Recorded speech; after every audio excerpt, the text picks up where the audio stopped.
Now the tax channel पर आप सभी का स्वागत करता हूं। आज मैं आपसे डिस्कस करूंगा जीएसटी कानून के अंतर्गत आरसीएम की जो स्कीम है, इनकी reverse charge mechanism under GST on goods. केवल गुड्स के केस में हम आज डिस्कशन करेंगे। सर्विस के केस में, जो कि सर्विस ऐसे कौन कौन सर्विस है जिन पर आरसीएम अप्लीकेबल है, उसके लिए हम दूसरी वीडियो अलग से बनाएंगे। इसके लिए आप हमारे चैनल को सब्सक्राइब करें और साथ में जो बेल आइकॉन है उस पर भी क्लिक कर दें, ताकि हम जो भी वीडियो बनाएं इस मैटर से रिलेटेड वो आप तक आसानी से पहुंच जाए। तो आइएगा हम अपना आज का टॉपिक स्टार्ट करते हैं। पहले तो हम जानते हैं कि आरसीएम होता क्या है, यानी कि आरसीएम मतलब इसका मतलब क्या है आरसीएम का।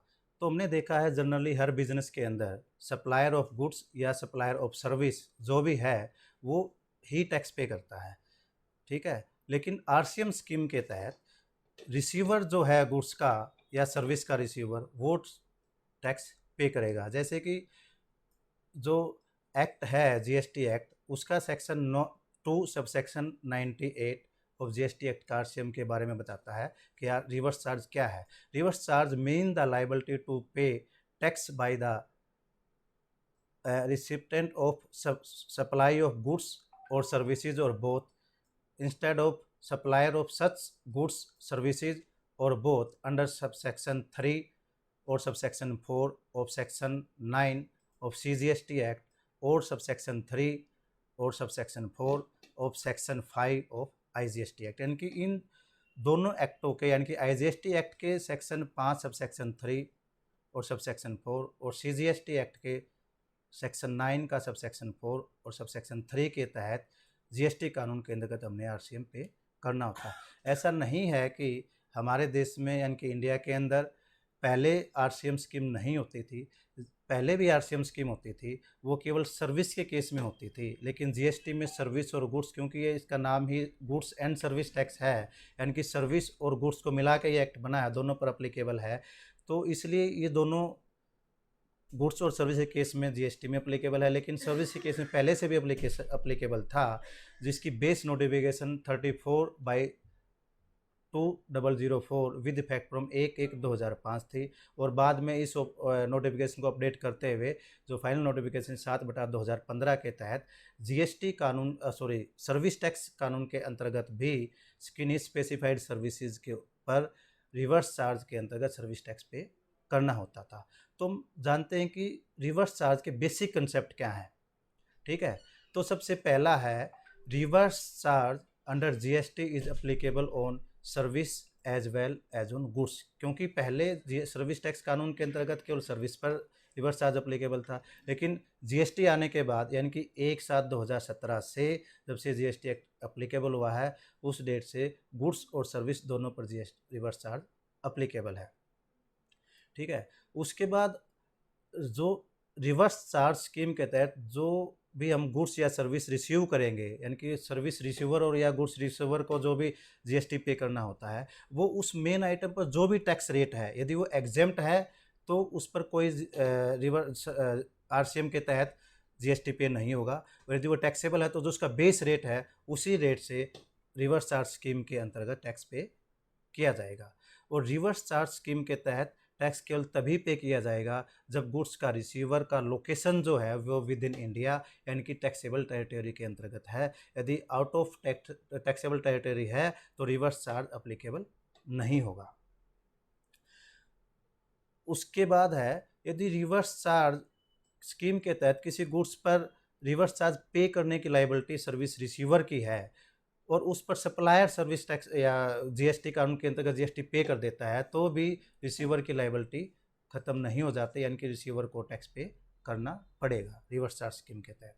और रिवर्स चार्ज स्कीम के तहत जो भी सर्विस टैक्स जीएसटी कानून के अंतर्गत गुड्स और सर्विस के रिसीवर ने जो टैक्स पे किया है, उसका आईटीसी उस रिसीवर के द्वारा या गुड्स और सर्विस के रिसीवर के द्वारा क्लेम कर लिया जाएगा, सब्जेक्ट टू वो आईटीसी सेक्शन 16 और to section 18 of CGST act के सभी आईटीसी क्लेम करने से संबंधित जो भी प्रोविज़न है उनकी पालना करता हो, उनके अंतर्गत फिट बैठता हो। उसके बाद जो जीएसटी कानून के अंतर्गत जो भी जिसकी भी लाइबिलिटी है आरसीएम स्कीम के तहत टैक्स पे करने की, उसके लिए रजिस्ट्रेशन कंपलसरी है। सेक्शन 24 सब सेक्शन 3 के तहत उसने रजिस्ट्रेशन करवाना पड़ेगा, कंपलसरी रजिस्ट्रेशन करवाना पड़ेगा। उसके लिए कोई थ्रेश होल्ड नहीं है। जैसे कि जीएसटी कानून के अंतर्गत रजिस्ट्रेशन करवाने की थ्रेश होल्ड है, जो कि गुड्स के केस में एज ऑन डेट 40 लाख है, और सर्विस के केस में 10 लैक्स है, जो कि स्टेट टू स्टेट जो भी 10 लैक्स के स्पेसिफाइड स्टेट्स में है, जो कि और उसके बाद सर्विस के केस में भी 20 लाख रुपए तक। सर्विस के केस में केवल 20 लाख रुपए है, गुड्स के केस में 40 लाख। स्टेट पे डिपेंड करता है कि वो स्टेट 40 लाख तक उसका रजिस्ट्रेशन लेता नहीं लेता, स्टेट ने नोटिफिकेशन रिलीज की है नहीं किया, लेकिन सेंटर इस मामले में कर चुका है। तो ये threshold limit reverse charge scheme के तहत यदि किसी का रजिस्ट्रेशन बनता है और लाइबिलिटी बनती है तो उस पर अप्लीकेबल नहीं है, उसके लिए रजिस्ट्रेशन करवाना कंपलसरी है। अब इसमें डॉक्यूमेंटेशन, क्या डॉक्यूमेंटेशन रिक्वायर्ड है? जो सर्विस रिसीवर है या गुड्स रिसीवर है और उसकी लाइबिलिटी है रिवर्स चार्ज के अंतर्गत टैक्स पे करने की, section 9 sub section 3, 9 sub section 4, या IGST कानून में जाएँ तो section 5 sub section 3, section 5 sub section 4, किसी भी का सेक्शन के अंतर्गत उसकी लाइबिलिटी आ जाती है, तो वो अपना एक सेल्फ इनवाइस जनरेट करेगा और उस सेल्फ इनवाइस के बेस पर वो अपना जो है RCM स्कीम के तहत GST की पेमेंट कर देगा उसी के बेस पे। अब इसमें हम देखते हैं कि टाइम ऑफ सप्लाई, कब टैक्स पे करना होगा। दो तरीके के यानी कि सप्लाई के गुड्स में और सर्विसेज के गुड्स में, दोनों केस में हमारी लाइबिलिटी आ सकती है जीएसटी पे करने के अंडर आरसीएम स्कीम में। तो हम गुड्स के केस में देखते हैं कि क्या हमारी डेट ऑफ लाइबिलिटी आएगी, date of time of supply क्या कौन सी डेट को मानेंगे। फर्स्ट है date of receipt of goods, यानी कि जिस डेट को हमने उन गुड्स को प्राप्त किया है। सेकंड है date of payment as per books of account, और date of debit in bank account whichever is early, यानी कि जिस डेट को हमने बुक्स में उसको पेमेंट बुक कर दी अपने बुक्स में, या जिस डेट को हमारे बैंक से अकाउंट के अंतर्गत पेमेंट शो कराए, इन दोनों में से जो भी डेट पहले होगी। और फर्स्ट डेट थी गुड्स रिसीव की डेट, और थर्ड डेट है यानी कि जिस डेट को यदि गुड्स के सप्लायर ने हमें कोई भी इनवाइस रेज किया है या एनी अदर कोई भी डॉक्यूमेंट दिया है, तो उसके विद इन 30 डेज, 3 डेट में से जो भी डेट आएगी, जो इन तीनों में से पहले आएगी, वो डेट हम टाइम ऑफ सप्लाई मान लेंगे इन केस ऑफ गुड्स। अब बात आते हैं इन केस ऑफ सर्विस के केस में कौन सी डेट मानेंगे। इसमें दो ही डेट है। फर्स्ट डेट है date of payment as per books of account, और date of debit in bank account, यानी कि वो एंट्री जिस डेट को बैंक अकाउंट में डेबिट हो गई है, या हमने अपनी बुक्स के अंदर उसकी एंट्री कर दी है, दोनों में से जो भी डेट पहले हो, या फिर सर्विस के सप्लायर ने इनवाइस इशू किया है या फिर एनी अदर कोई डॉक्यूमेंट इशू किया है इनवाइस की तरह का, तो उसके इशू होने के 60 दिन के अंदर हमने आरसीएम स्कीम के तहत टैक्स पे करना होगा। अब मान लेते हैं माने जो भी डिस्कशन किया इन केस ऑफ गुड्स और सर्विस में कोई भी डेट फिट नहीं बैठती, हम उसकी कैलकुलेशन नहीं कर पाते, यानी कि कौन सी डेट टाइम ऑफ सप्लाई मानी जाएगी, तो उस केस में जो सर्विस को का सप्लायर है उसने अपनी बुक्स में जिस डेट को पेमेंट रिसिप्ट दिखाई है वही डेट टाइम ऑफ सप्लाई मान ली जाएगी, और उस डेट के अनुसार ही रिसीवर के द्वारा आरसीएम स्कीम के तहत टैक्स पे किया जाएगा। अब देखते हैं सेक्शन 9 सब सेक्शन 3 क्या कहता है। सेक्शन 9 सब सेक्शन 3 जो कि 1/7/2017 से एप्लीकेबल था, ये कहता है कि द गवर्नमेंट में on the recommendation of the goods by notification specify category of supply of goods services और बोथ, यानी कि गवर्नमेंट अपने आप या काउंसिल की रिकमेंडेशन से, उसकी सलाह से नोटिफिकेशन के द्वारा कुछ कैटेगरी ऑफ गुड्स को सर्विस को स्पेसिफाई करेगी जिन गुड्स और सर्विसेज के ऊपर रिवर्स चार्ज अप्लीकेबल होगा, यानी कि the tax on which shall be paid on reverse charge basis by the recipient of the such goods services और बोथ, यानी कि जो गवर्नमेंट ने स्पेसिफाई किए हैं गुड्स सर्विसेज और या दोनों, उन स्पेसिफाइड गुड्स और सर्विसेज या बोथ आइटम का जो रिसीवर है वो टैक्स पे करेगा। And all the provision of this act shall apply to such recipient as if he is person liable to pay tax in relation to supply of such goods service और both, यानी कि जो government ने goods service जो specific notification के तहत specified कर दी गई है, उन से संबंधित जो भी उनका रिसीवर हुआ है उन गुड्स का, उस पर जीएसटी कानून के अंतर्गत सारे के सारे प्रोविज़न लागू होंगे, यानी कि उन गुड्स पर टैक्स पे करने की लायबिलिटी रिसीवर की मानी जाएगी, न कि गुड्स सप्लायर की और या फिर सर्विस सप्लायर की या बोथ आइटम सप्लायर की। अब जो इस कानून के अंतर्गत गवर्नमेंट ने गुड्स के केस में भी और सर्विस के केस में भी अलग अलग नोटिफिकेशन रिलीज़ की हैं। मैंने पहले ही बता दिया था कि आज हम जो डिस्कस करेंगे वो केवल गुड्स के केस में डिस्कस करेंगे आरसीएम के बारे में। तो अब हमने यहाँ पर नोटिफिकेशन मेंशन कर दिए हैं कि गुड्स के केस में कौन कौन सी नोटिफिकेशन है, सर्विस के केस में कौन कौन सी नोटिफिकेशन है, और एक और हमारा सेक्शन है 9 सब सेक्शन 4। ये पहले कुछ था अब कुछ है, यानी कि 1/2/2019 में इसमें चेंज कर दिया गया था नोटिफिकेशन के थ्रू, जो कि 1 फरवरी से अप्लीकेबल था, 1 फरवरी 2019 से। इसमें भी गवर्नमेंट ने बोला है कि specified goods, specified supplier, specified receiver, कुछ इसी तरीके का इसमें, इसके बारे में हम अलग से वीडियो बनाएंगे, उस टाइम पर डिटेल में वीडियो बनाएंगे तो उस टाइम पर हम इसको आपको अच्छे तरीके से समझाएंगे। अब बात करते हैं हमारी जो गुड्स के केस में कौन कौन सी नोटिफिकेशन है, कौन कौन से गुड्स हैं जो कि जिन पर सर्विस रिसीवर यानी कि गुड्स रिसीवर के द्वारा टैक्स पे करना होता है। सबसे पहला केस है नट्स, नोट सैलड और पिल्ड, जिसका HSN कोड 0801 है। इसका जो सप्लायर है यानी कि गुड्स सेल करने वाला वो एग्रीकल्चरिस्ट होना चाहिए, और जो रिसिप्टेंट है यानी कि जिसने गुड्स लिए हैं, गुड्स खरीदने वाला जो है वो रजिस्टर्ड पर्सन होना चाहिए। रजिस्टर्ड पर्सन कौन? जो जीएसटी कानून के अंतर्गत रजिस्टर्ड है उसको रजिस्टर्ड पर्सन मान लिया जाएगा। यदि वो रजिस्टर्ड भी नहीं है लेकिन उसकी रजिस्ट्रेशन की लायबिलिटी है तो भी वो इस कैटेगरी के अंतर्गत कवर हो सकता है।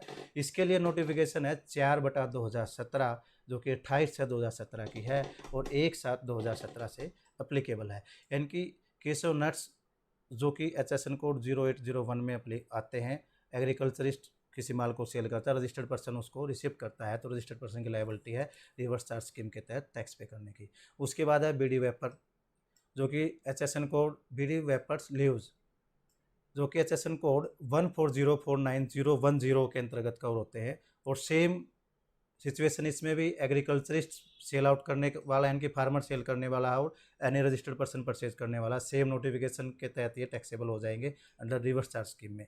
टोबैको लीव्स जो कि 2401 HSN कोड के अंतर्गत कवर होते हैं, और एग्रीकल्चरिस्ट सेल आउट करने वाला है एनी रजिस्टर्ड पर्सन रिसीवर है, तो इस केस में भी आरसीएम के तहत टैक्स लग जाएगा। किस पर? सर्विस रिसीवर पर, एग्रीकल्चरिस्ट पर नहीं लगेगा, क्योंकि जो प्योर एग्रीकल्चरिस्ट है, फार्मर है, उसका जीएसटी कानून के तहत रजिस्ट्रेशन करने की उसको आवश्यकता नहीं है, वो एग्जेम्प्ट है। अब है सिल्क यार्न जो कि HSN कोड 5004 to 5006 के तहत कवर होते हैं, और इसमें सप्लायर कोड है any person who manufacture silk yarn from raw silk और silk worms cocoons for supply of silk yarn, यानी कि जिसने सिल्क यार्न से जो रॉ सिल्क यार्न है उससे सिल्क यार्न मैन्युफैक्चर किया है वो व्यक्ति सप्लाई करता है। ये व्यक्ति रजिस्टर्ड पर्सन भी हो सकता है और बगैर रजिस्टर्ड पर्सन भी हो सकता है, एक नॉर्मल पर्सन भी हो सकता है, ये कोई भी हो, फार्मर हो, रजिस्टर्ड पर्सन हो, नॉन रजिस्टर्ड पर्सन हो, अगर वो सप्लाई करता है किसको? रजिस्टर्ड पर्सन को, तो उस रजिस्टर्ड पर्सन के द्वारा आरसीएम स्कीम के तहत जीएसटी पे करना होगा। Notification number same 04/2017। Supply of lottery, lottery कौन सप्लाई करेगा? स्टेट गवर्नमेंट कर सकती है, यूटी गवर्नमेंट कर सकती है, एनी अदर लोकल बॉडी कर सकती है। किसको सप्लाई करेगी? लॉटरी डिस्ट्रीब्यूटर और सेलिंग एजेंट, यानी कि ये गवर्नमेंट जो है इन पर्सन को लॉटरी डिस्ट्रीब्यूटर और सेलिंग एजेंट को सप्लाई करती है, तो लॉटरी डिस्ट्रीब्यूटर और सेलिंग एजेंट की लायबिलिटी है आरसीएम के तहत टैक्स पे करने की। और यदि ये पर्सन यहाँ पर रजिस्टर्ड पर्सन नहीं लिखा हुआ है, यदि इस पर्सन की लायबिलिटी भी नहीं है रजिस्ट्रेशन करवाने की, यानी कि और कोई काम नहीं करता, केवल यही काम करता है, तो भी, और इसका टर्नओवर कितना भी हो, थ्रेशोल्ड लिमिट कितनी भी है, चाहे 10 लाख है, 5 लाख है, 20 लाख है या 1 लाख रुपये, कितनी भी है, 40 लाख, मतलब कितनी भी हो सकती है, उसके ऊपर कोई बार नहीं है। यदि वो 20 लाख से कम भी है तो भी उसको रजिस्ट्रेशन करना कंपलसरी हो जाएगा सेक्शन 24 सब सेक्शन 3 के अनुसार। इसके बाद है एक और नोटिफिकेशन गवर्नमेंट ने रिलीज़ की 36/2017 जो कि 13/10/2017 को आई। उसमें गवर्नमेंट ने बताया कि जो यूज्ड व्हीकल है, used vehicles seized and confiscated goods, old and used goods, waste या स्क्रैप, ये जो भी आइटम अभी हमने देखी, ये आइटम्स हैं, इनका सप्लायर गवर्नमेंट है, स्टेट गवर्नमेंट है, लोकल बॉडी है, यूनियन टेरिटरी है, कोई भी है गवर्नमेंट से रिलेटेड कोई एंटिटी, और किसको बेच रही है वो आइटम, एनी रजिस्टर्ड पर्सन को, यानी कि कोई भी रजिस्टर्ड पर्सन गवर्नमेंट से इन चीज़ों में से कोई भी व्हीकल हो सकता है, गुड्स हो सकता है, स्क्रैप हो सकता है, गवर्नमेंट से अगर कोई परचेज करता है जो कि गवर्नमेंट ने सीज्ड की थी, तो रजिस्टर्ड पर्सन के द्वारा नोटिफिकेशन 36/2017 के अनुसार आरसीएम स्कीम के अंतर्गत टैक्स पे करना होगा। उसके बाद है कॉटन, रा कॉटन, जो कि HSN कोड 5201 के तहत कवर है। सेल कौन करेगा? एग्रीकल्चरिस्ट। परचेज कौन करेगा? Any registered person. Registered person में कोई भी हो सकता है, कमीशन एजेंट भी इसके अंतर्गत कवर है, आड़ते भी इसके अंतर्गत कवर हैं।